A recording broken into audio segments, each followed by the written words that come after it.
Glória a Deus, aleluia, louvado seja o nome do Senhor.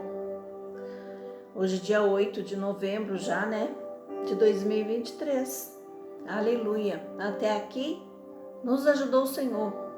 No livro de Colossenses capítulo 1, verso 21 e 22 diz assim: E a vós outro também que outrora éreis estranhos e inimigos no entendimento pelas vossas obras malignas.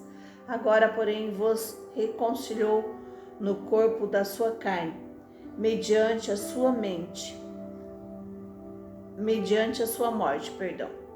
para apresentar-vos perante ele os santos, inculpáveis e irrepreensíveis. Amém? Glória a Deus. O título da nossa meditação hoje é A Nova Vida, Reconciliação, parte 2. E o que é para ficar gravado com essa meditação, com esse versículo que nós acabamos de ler, é: vos reconciliou no corpo da sua carne pela morte. O apóstolo Paulo enfatiza tudo o que Deus efetuou para que a reconciliação fosse possível. Aquele que não conheceu o pecado, o fez pecado por nós, para que nele fôssemos feitos justiça de Deus. 2 Coríntios capítulo 5, verso 1, verso 21. Essa é a mensagem da reconciliação. A fé aceita que Cristo não só levou os nossos pecados, mas que foi feito pecado por nós, a fim de que Deus fosse justo por causa da obra da cruz, ao justificar e reconciliar o pecador arrependido. A inimizade do homem contra Deus é congênita. Existe também entre os homens, entre irmãos, entre casais, entre povos, entre ricos e pobres e em muitas outras esferas. Com um espírito de graça e humildade, a reconciliação pode acontecer em todas as relações sociais. Revestir, pois, como eleitos de Deus, santos e amados, de entranhas de misericórdia, de benignidade, humildade, mansidão, longanimidade, suportando-vos uns aos outros e perdoando-vos uns aos outros. Se alguém tiver queixa contra outro, assim como Cristo vos perdoou, assim fazei vós também. E sobre tudo isto, revesti-vos de amor, que é o vínculo da perfeição. Colossenses capítulo 3, verso 14 até o Colossenses capítulo 3, verso 12 ao 14. Bem-aventurados os pacificadores. Mateus capítulo 5, verso 9. Comunicar a paz de Deus e propiciar a reconciliação entre as pessoas que nos cercam também é responsabilidade dos que foram reconciliados com Deus pela obra de Cristo. E assim eu concluo a nossa lição de ontem e hoje. Amados, você já parou para pensar friamente nessa passagem que acabamos de ler de Colossenses 1, 21 e 22? E nesse texto, 2 Coríntios 5, 21, Colossenses 3, 12 ao 14, parou para meditar? Mateus 5, 9,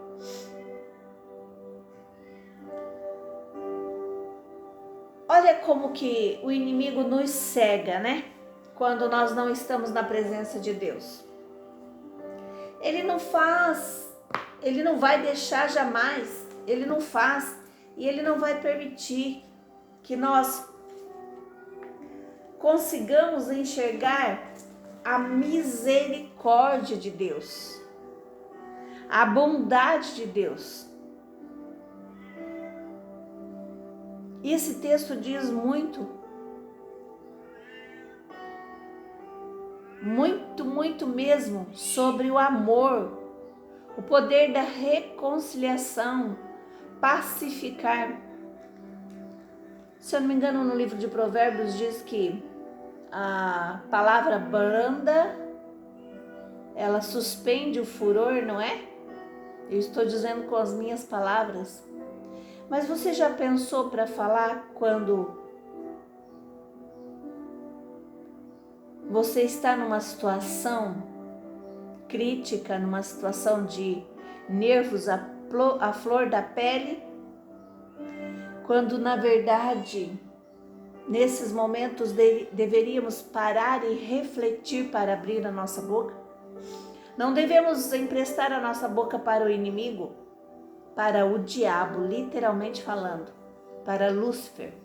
Não devemos. O inimigo, ele não consegue ler os nossos pensamentos.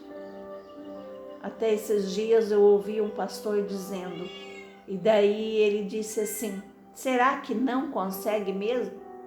Eu já tinha essa análise comigo. Mas ele consegue saber o que você pensa, sabe como? Pelas suas ações, pelas suas palavras.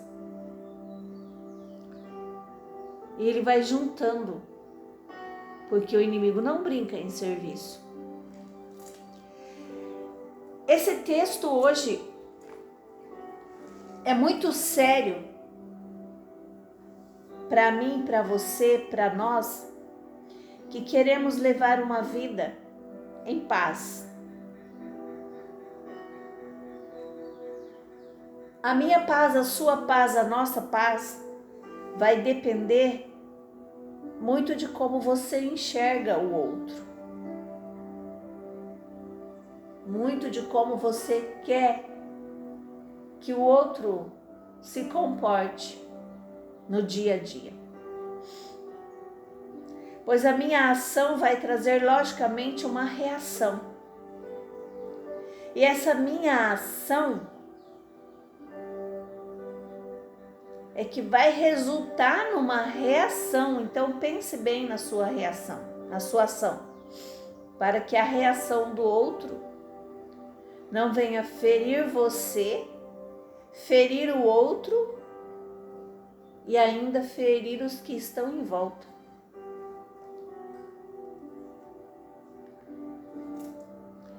Amados, eu vi esses dias uma notícia que vale a pena a gente refletir sobre o que eu entendi da notícia. Um cidadão foi preso lá pro lado de Amapá, por aqueles lados lá onde as casas, eu não sei se é bem Amapá, eu sei que é beira de rio, Amazonas, não sei direito. Ele foi preso numa casa dessas que fica na beira do rio, que são casas suspensas, né? Casas que quando vem a enchente elas se movem, ao lado de sua mãe. E a sua mãe chorando, pois não sabia que o filho era um assassino. E ele foi preso porque ele foi numa determinada casa para encontrar um desafeto, ou seja, uma pessoa, um homem, que ele estava a fim de brigar com aquele homem, e ele não encontrou o homem. Ele então encontrou a esposa do homem e a filha do homem, e a esposa estava grávida. Para se vingar do cara, ele matou a esposa grávida, ele matou o cachorro e ele matou a filha de 3 anos. Por que eu estou trazendo essa notícia? para dizer para você que o inimigo, ele está tão furioso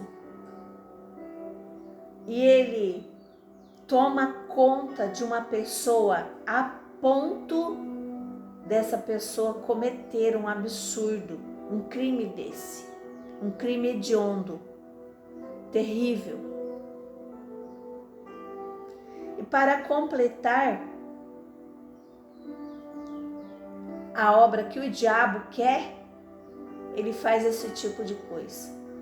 Porque a palavra do Senhor diz que o ladrão, lá em João 10:10, que o ladrão vem para matar, roubar e destruir. Mas Jesus Cristo, ele veio para te dar vida e dar vida com abundância.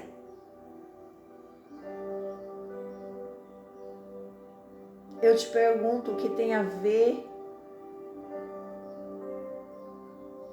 essa notícia com o nosso texto.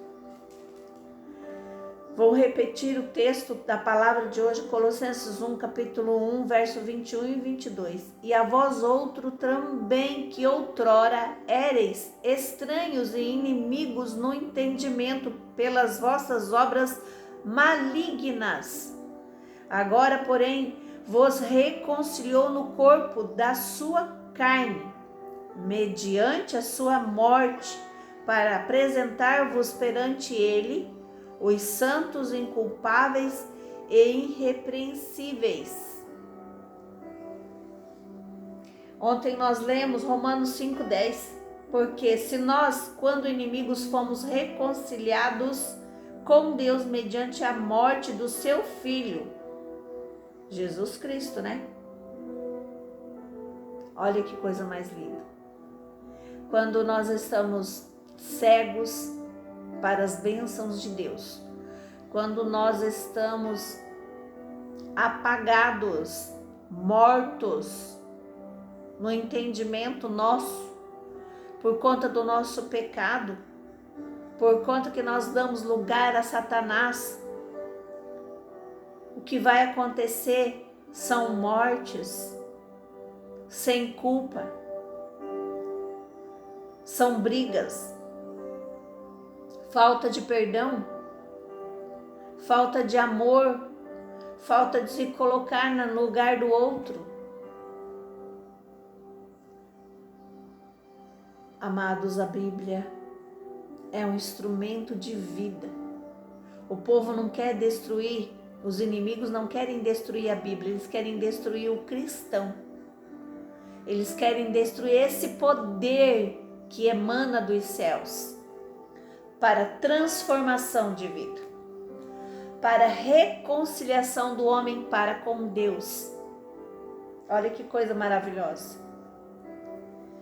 Para a complementação da nossa meditação, que nós já estamos indo aí para 13 minutos, nós temos a leitura do livro de Joel, que vem falar sobre os juízos de Deus e a restauração de Israel, que cabe bem para o nosso momento de guerra lá em Israel.